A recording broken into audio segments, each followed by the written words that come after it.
Amy एक साधारण लड़की थी जिसकी शक्ल बेहद बदसूरत थी, लेकिन जब वह अपनी डरावनी शक्ल को मास्क से छुपा लेती तो उसकी खूबसूरत काया और दिलकश डांस ने लाखों दिल जीत लिए। लाइव स्ट्रीमिंग पर उसे लाखों लाइक्स और तारीफें मिलती, मगर असल जिंदगी में बिना मास्क के वह हर किसी की हंसी का पात्र बन जाती। एक दिन मेट्रो में किसी ने उसके साथ बदतमीजी की। जब उसने उस आदमी से माफी मांगने को कहा तो उल्टा वह आदमी एमी की शक्ल का मजाक उड़ाने लगा। आसपास के लोग भी एमी को ही झूठा समझने लगे। गुस्से में एमी उस आदमी को पुलिस स्टेशन ले गई, पर वहां भी पुलिस ने उस पर शक की नज़र से देखा। बहस बढ़ते बढ़ते हाथापाई हो गई और एमी पर हमला करने का आरोप लगा। अंत में उसे मजबूरन समझौता करना पड़ा। एमी का दिल बहुत दुखी था। अब यह चेहरा उसकी मुसीबतों की जड़ भी बन चुका था। एमी की स्ट्रीमिंग स्टाइल की वजह से उसके ज़्यादातर फॉलोअर्स पुरुष थे। उन्हीं में से एक था एक मोटा और अकेला लड़का जो हर रात एमी पर ढेरों पैसे खर्च करता था। उसे क्या पता था कि जिसे वह सपनों में बसाए बैठा है वह असल जिंदगी में उसकी वही बदसूरत सहकर्मी है जिसे वह नज़रअंदाज करता था। एक दिन एमी ने उसे एक फाइल दी। फाइल लेते वक्त उसकी नज़र एमी के दोनों हाथों की पीठ पर पड़ी। दोनों हाथों पर एक जैसी तिल। उसे तुरंत याद आया कि नकाब वाली उसकी ड्रीम गर्ल के हाथों पर भी ऐसे ही तिल थे।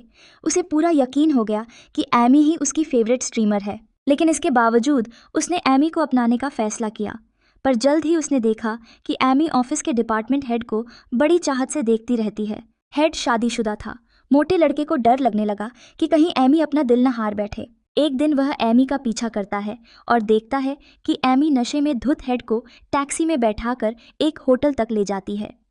मोटा लड़का अंदर से टूट चुका था। गुस्से में उसने एमी को एक अनोनिमस मेल भेजा, मैं जानता हूं कि तुम कौन हो। अगले दिन एमी ने ऑफिस में कंप्यूटर ऑन किया। मेल पढ़ते ही वह डर के मारे चीख पड़ी और अपना डेस्क छोड़कर चली गई। मोटे लड़के ने यह सब देखा और भीतर ही भीतर उसे अजीब सी खुशी मिली, लेकिन वह फिर भी एमी से मोह नहीं छोड़ पाया। शाम को जब वह घर पर था तभी उसे एमी की तरफ से एक चैट रिक्वेस्ट आई। एमी बहुत दुखी थी क्योंकि डिपार्टमेंट हेड ने उसे साफ मना कर दिया था और कहा था कि उसे पिछली रात की कुछ भी याद नहीं। टूटे दिल के साथ एमी ने अपने सबसे वफादार फैन मोटे लड़के से बात करने की कोशिश की। मोटा लड़का खुशी से फूला नहीं समाया। जब एमी ने उससे मिलने की बात कही तो वह डर गया कि कहीं हकीकत सामने ना आ जाए, इसलिए उसने एक खूबसूरत लड़के को पैसे देकर अपनी जगह भेजने का प्लान बनाया। लेकिन किस्मत ने फिर एक बेरहम खेल खेला। जब वह स्मार्ट लड़का जिसे पैसे देकर भेजा गया था एमी से मिला, वह उसकी खूबसूरती पर ऐसा मोहित हो गया कि अपना आपा खो बैठा। उसकी आंखों में हवस थी, प्यार नहीं। वह एमी के करीब आने की जबरदस्ती कोशिश करने लगा। एमी डर गई, मदद के लिए चिल्लाने लगी। खुद को बचाने के लिए एमी ने उसे धक्का दिया। भागते भागते वह लड़का एक फिसलन भरी जगह पर गिर पड़ा। सिर पर गहरी चोट लगी और कुछ ही मिनटों में उसकी सांसें थम गईं।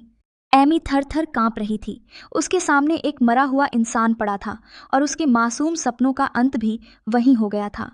उस रात एमी ने जाना, नकाब से वह सिर्फ अपना चेहरा नहीं बल्कि अपने पूरे वजूद को भी छुपा रही थी।